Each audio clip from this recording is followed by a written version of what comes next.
First question that we want to ask you is how did this company all started? How did Blind get to where it is today, and what do you think that the direction of this company is going to be in the near future?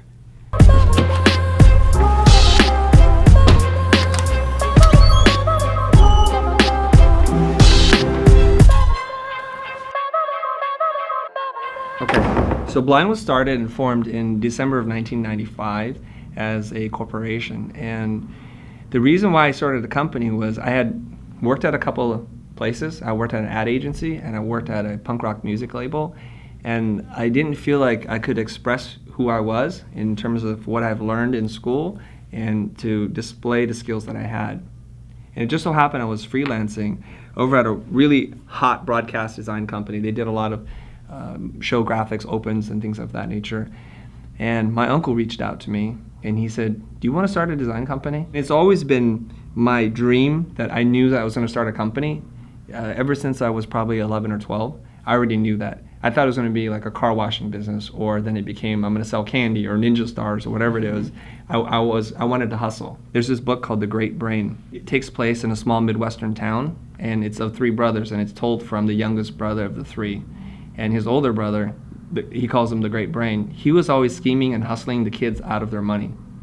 And so I was like, well, that's a role model for me. I look up to this guy. So basically, whatever adventure I would read in one book, I would just try to apply it in school. And it got me into all sorts of trouble, but it was the beginning of that kind of entrepreneurial spirit.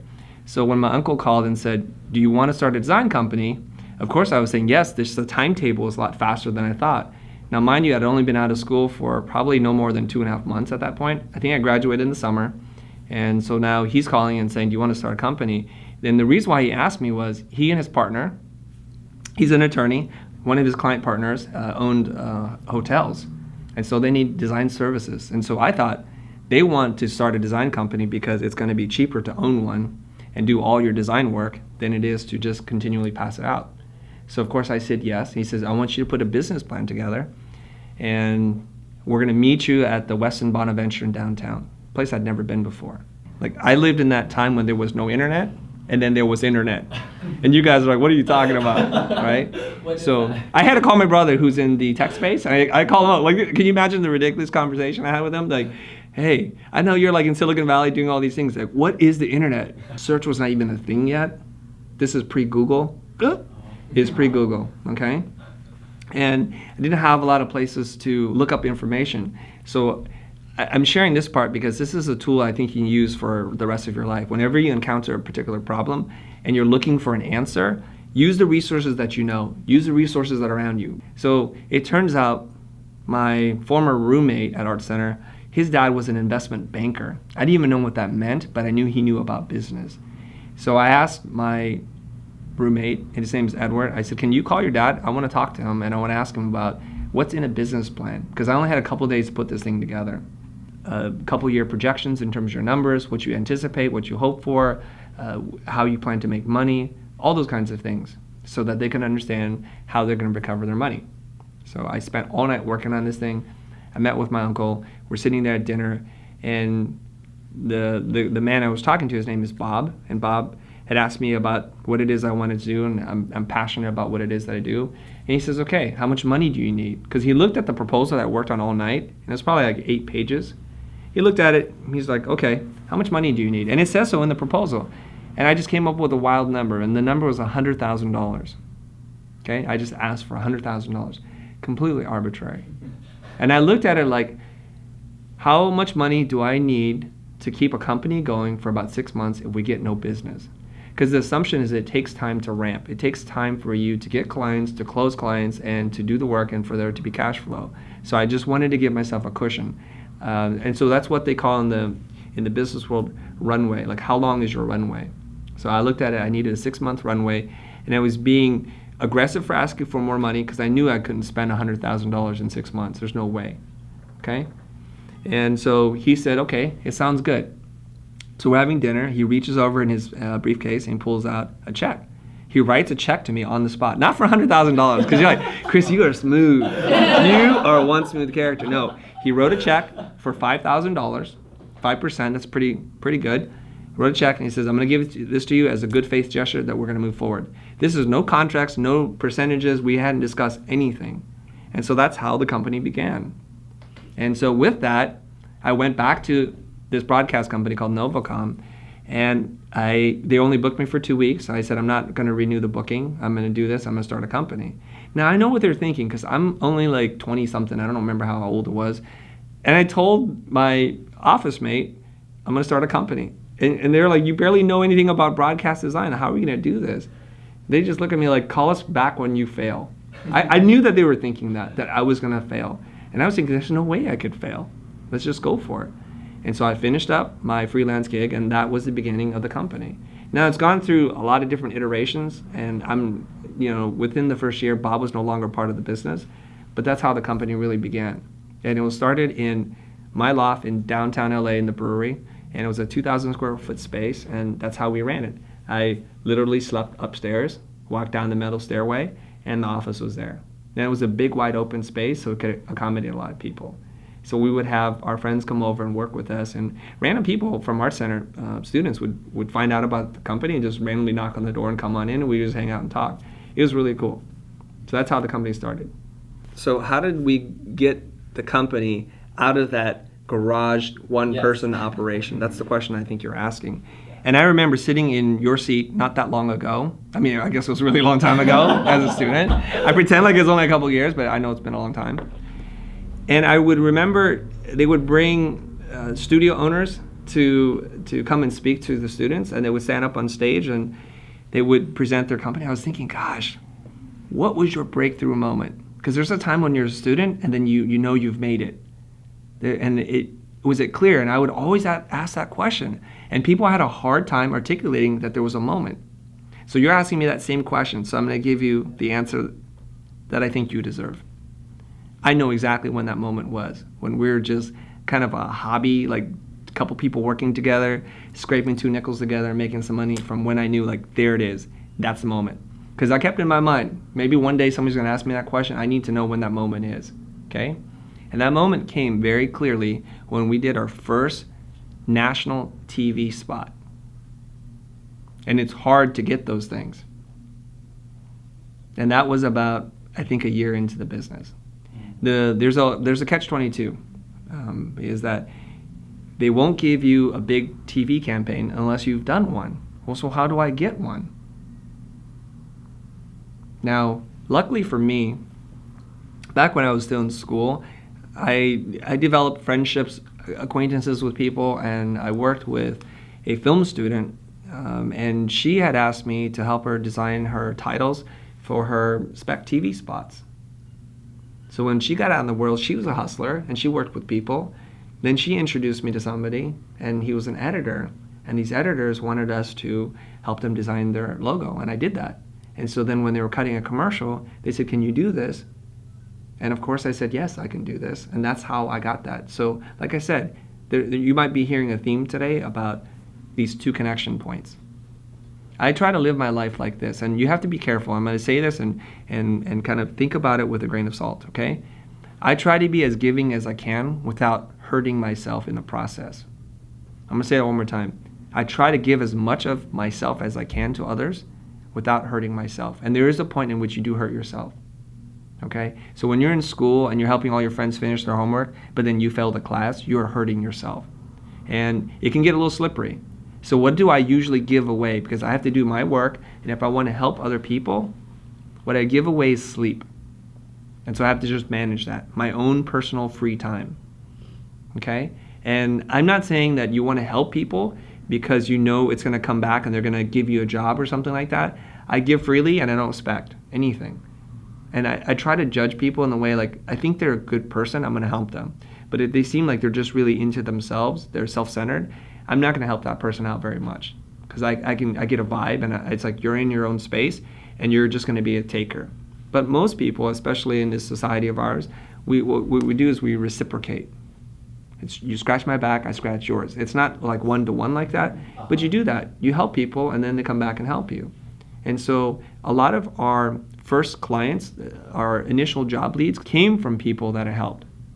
There was a guy that was in the computer lab, and he was a transportation/product designer. He was a really scruffy Eastern European guy, And he just looked like he was trying to cheat the whole system. You know somebody like that probably in your class, in school somewhere, where it's like, hey, you're not in class, but you're still here in the library, in the wood shop, in the computer lab, doing something. He's one of those guys, right? And I helped him. It turned out he was an inventor, started a company, multimillionaire, and then he hired us to do his videos for him. So there's like these threads that you kind of start, and sometimes they evolve into something and sometimes they don't. Because at the very beginning you think, how am I going to get work? Who do I know? And you know nobody. And you have no professional experience. Your work is all student work, and it looks terrible, and everybody knows it's student work. How do you get your first gig? It's that catch-22.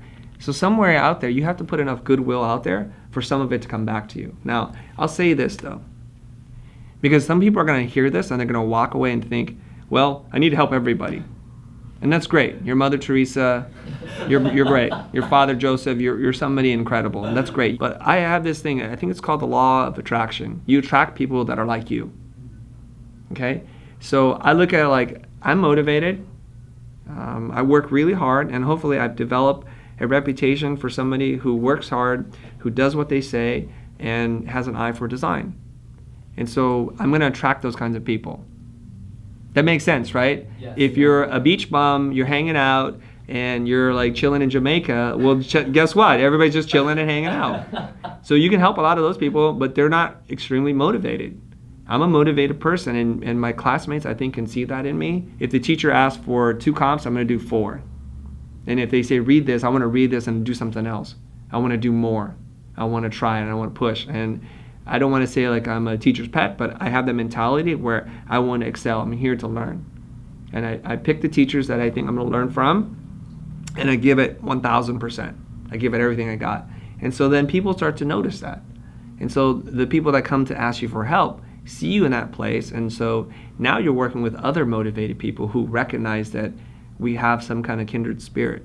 I'm self-selecting, like the energy I throw out. Joyce, you were saying, I think you were saying this, or maybe Krista, you were saying this, that you're a little nervous today because I'm scary. I'm like, I don't think I'm scary. So you see me in a certain way, like this energy I'm throwing out. But maybe somebody else, maybe a CEO entrepreneur type's like, Chris is sharp, he's determined, he knows what he wants, he's going to tell it to us straight, and that's the kind of people I attract. Laws of attraction. And if I got that wrong, we'll fix it in the edit, right? Okay.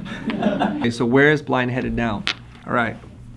So we were formed in 1995. That means now it's 2016. So we're on our 21st year of business.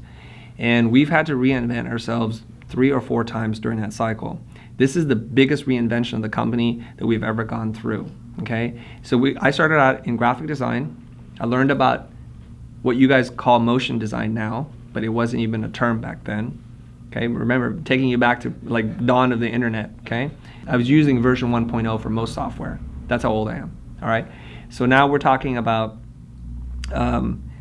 these reinvention cycles. So I'm a graphic designer, so I have to learn about motion. I have to learn about storyboarding, and I have to learn how to tell stories through sequence. And that's a whole new skill set. So each time we would reinvent ourselves. So the first phase was like we were only animating titles. And that's what I'm good at. I'm good with typography. You guys are all presumably, if you're a graphic designer, you're good with typography. You go with your core skill. But I wanted to do more than just move type around. We were good at it, and I wanted to do the whole spot. So then we started to learn about animation, because that seemed like the natural next extension. So we were doing characters, and they're moving around a little bit, so I had to learn about character animation. So each one of these cycles represents a reinvention of the company.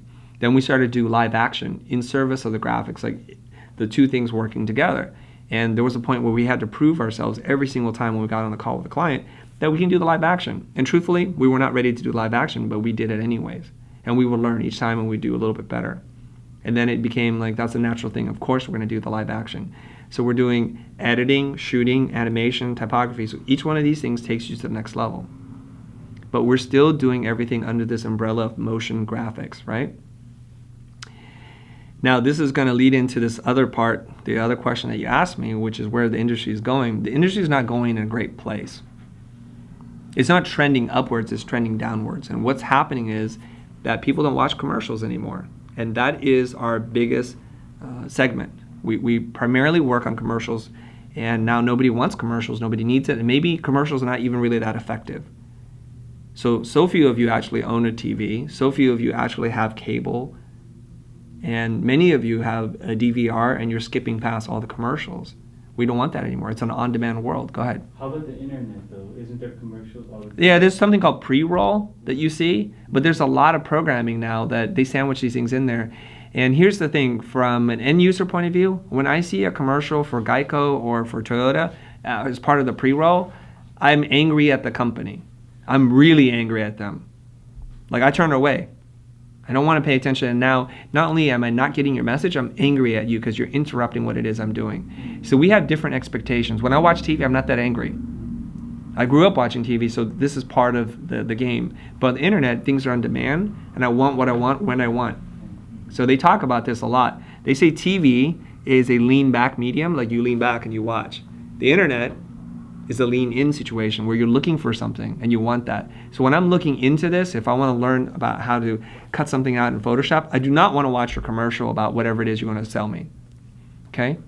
And so many years ago, I read an article written by one of the chief creative officers, I think over at Google. I'm pretty sure that's where it came from. And he said that the future, like advertising is dead. Dead. Nobody wants to be sold anything. You just trust everything that you're sold to, right? And the future then is about entertainment and education. Teach me how to use your product and entertain me, and I'll make my own decision if I want to buy this thing. That's why there was this burst, and there still is, a very specific application of motion design. It's called explainer videos, where you explain how to do something, how something works, how software works, how products work, and you see those things. So when I learn about your product and your service, I will figure out for myself if it solves my problem. Now, if you can do that in an entertaining way, then you're good too. So then that's the other segment, which is highly contagious viral videos, because they just entertain you and they make you smile. One of which is the Dollar Shave Club, and we'll include that video right here for you guys to reference. You guys remember the Dollar Shave Club? That thing went bananas. The CEO, a kind of young charismatic guy, is like, we sell $1 razor blades, and people ask us, are they good? And he's like, F no, they're great, And then there's a dwarf, and it's just like crazy things, and it's one take. It's hilarious, right? And because we believe you should have a sharp razor blade. Like, why would you buy this when you can get this? And there's another one called like Poopery.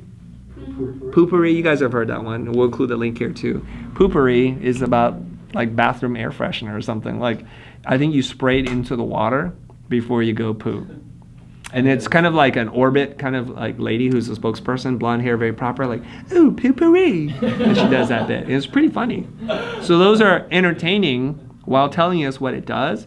And that's a new form of commercial.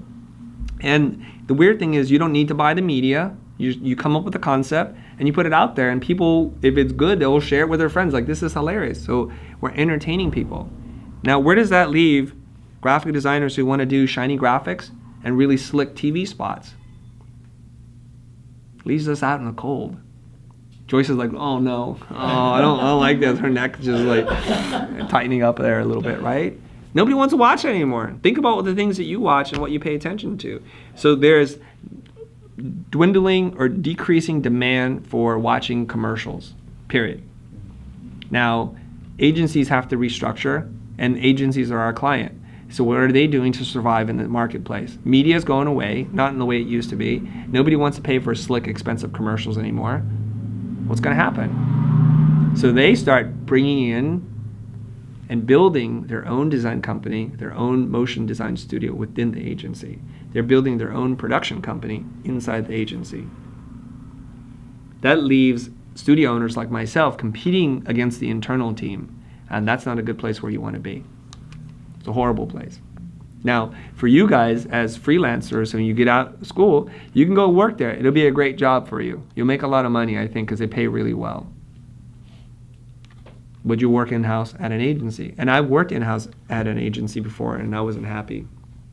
Mostly because I wasn't looked at as an expert, as somebody who brought a lot of value to the thing that we're trying to solve. I was looked at as an internal resource at the end of a decision-making cycle. So the creative director, the art directors, and the writers would work on the concept, and they're like, oh, let's just give it to Jimmy. They'll do it. We couldn't get Bob, because that's too expensive. So that's what happens. you become, I think, in my opinion, a really good order taker. And that's the thing that I'm trying to get you guys as creative people not to think of yourselves as that anymore. You guys understand? When you go to a restaurant, they're like, what would you like? I like 2 burgers, this and that, and then you get it. That's it. Right? So there's a story I want to share with you guys, going on a slight tangent here. Imagine if you're a customer and you hear a squeaky sound in your car, and you take it to a mechanic, and you're like, I have a squeaky sound in the back. I think it's the rotors or the pins misaligned, whatever it is. And the mechanic's like, okay, it's going to be $750. He switches it out. You drive away. You pay the money. You drive away. And guess what? The squeaky sound is still there. So you go back weeks later, and you're like, hey, I need this thing fixed. I asked you to change the rotors or whatever it is I asked you to change. It didn't work. He goes, oh, okay, let me look at your car. Looks under it, and he's like, you know what? You just need to replace this pin. It's $50 instead of $700. He replaces that. Now you get really angry. He's like, wait a minute. So in that situation, whose fault is it? Is it the fault of the customer? Is it the fault of the mechanic? When what he really needed was a $50 part and not a $700 thing. Whose fault is that? I'm asking you guys, whose fault is it? It's not rhetorical. Whose fault? The customer? Who says it's the customer? Raise your hand. Okay? Yeah, it's the customer's fault, right? It's the mechanic's fault. Whatever you're going to say, I'm going to say the opposite. So you guys need to learn. We assume it's the customer's fault. Came in, told you what he wanted, and you obliged. You're an order taker. You don't think. You don't diagnose. Did you really solve the problem? Now imagine if the same thing happened if you went to see a doctor. I have cancer. Okay, let's operate. Let's cut that thing out. We're going to give you chemo when it's just a tummy ache. So what we need to do is to be educated in diagnosing and talking and understanding what the problems are before we go into solutions mode. So we're very good at making, and we're proud of our making, crafting ability, right? That's the pride that you guys have as design students. You're really good makers, great craft. So we need to educate you guys to get you in on the beginning of the conversation, which is, here's how I would do it. Customer comes in, tells me they need rotors. I'm like, you think you need rotors, but what's the problem? The problem is there's a squeak. Okay, so before we change the rotors, I want to check. I need to make sure. I'm going to look into the problem. I'm going to do some diagnostics. It's going to cost you money because I don't do diagnostics for free. You guys start seeing the parallel in your mind right now. So I'm going to charge you $60, and that will be a credit applied to whatever it is you want to do. But you don't need to do it with me. You can do it with whoever. Okay? Oh, I spotted the problem. It's a $50 pin, so all you owe me is $60, what I said for the diagnostic. And it's not going to cost you $700. Now that customer walks away feeling what? Well, how would you feel if you're that customer? Pretty satisfied. Pretty happy. Yeah. Like, this guy is really honest. He could have charged me. He could have sold me all this other nonsense, but he didn't. He did what he was supposed to do, and he's an expert. And I came here to hire an expert. Okay? And we're afraid as creative people to just ask questions, and we're not taught these tools. That's what I want to teach you guys. The transition, the biggest transition we've gone through is that we're moving away from being a service provider, a highly paid, highly sought after service provider. It's really what we are. And we want to move towards the consulting side, just like that story I told you about the mechanic. And so we have to learn all new skills, and we've been undergoing this learning transformation process in the last 2 years. So we are positioning ourselves as business design consultants. We want to help you grow your business. We want to help you build more effective campaigns. We want to help you create content that people actually want to watch that's going to get you results. In order to do that, I have to engage you in what we call a discovery session. Some people call it strategy. That's a loaded word for me, so I'll just call it discovery, where we can understand what the business problems are. And sometimes you go in, you think, we want you to produce a video for us. When in truth, nobody's going to watch the video. That's when we say, well, based on all the things we've learned, do you think a video is more effective than, say, a website? And they say, well, no, we want the website. So this is how we can be of value to them. We went from give me the rotor to change the pin. I charge for the diagnostic part of it. I don't prescribe solutions until I understand the problem, and I create value as an expert. I'm no longer an order taker. And not all clients want that, and I understand that. And in those cases, I say, okay, fine. You don't want to do diagnostics, you just want to pay me, and I would do that. I cannot guarantee you results. If you're okay, I'm happy to take your money. I'm still being honest and true to who I am.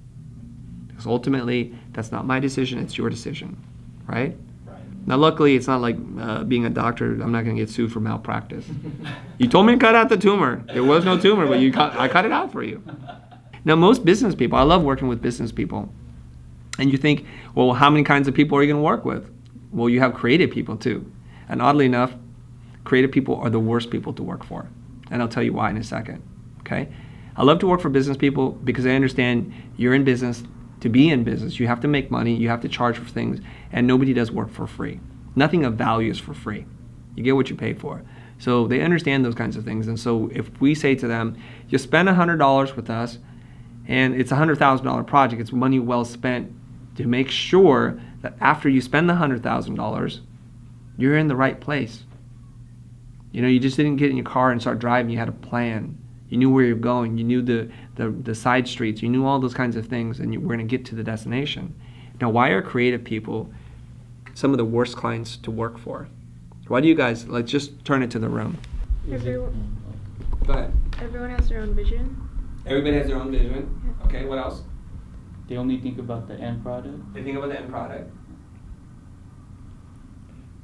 They don't really think about the future or like where that project is going to lead. Shoot, we don't have a very good picture of creative people. Creative types tend to not value their own creative time. It's really weird.